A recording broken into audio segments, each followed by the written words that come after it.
single time you interact with a customer, or the customer interacts with the company, even if it's on paper when they get their invoice, that's a touch point. And then they add up all those touch points to have this experience, because the experience evokes feelings. So they're either happy or they're unhappy.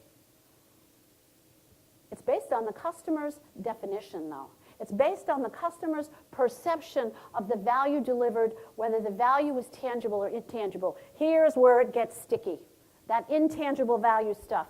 The customer's perception is the customer's reality.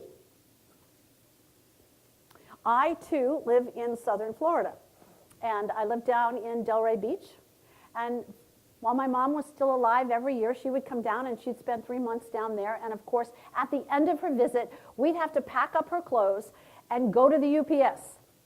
And we'd go to the UPS, not the little store, but the big UPS place where you ship the big boxes, and we'd get online with all the little old ladies and little old men going back to New York, and here we are one day, and the line is held up. And I'm, like, oh, God, I don't have time. What's going on over here? And we're looking, and at the front of the line is a little lady. She's about that tall. And behind the counter is a woman about that big. And the little lady says to the woman, "You don't have to be so rude." And the big woman, who's a young woman, looks right at her and she said, "I am not being rude." And the little old lady is standing there going, "Yeah, you're being rude." And now the young woman gets even taller somehow. I don't know how she did that. She puts her hands on her hips and she goes, "I am not being rude." And the little old lady, trying as hard as she could to be tall, says, "Yes, you are." Once again, from behind the counter, we hear, "I am not."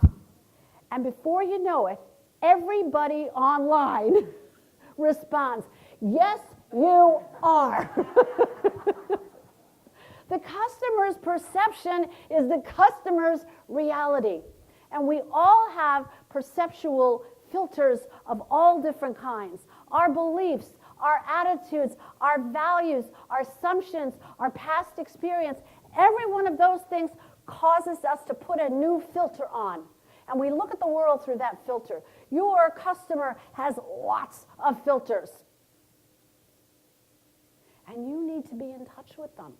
You need to be in touch with their needs and their values to understand them, because those perceptual filters alter the way they deal with you.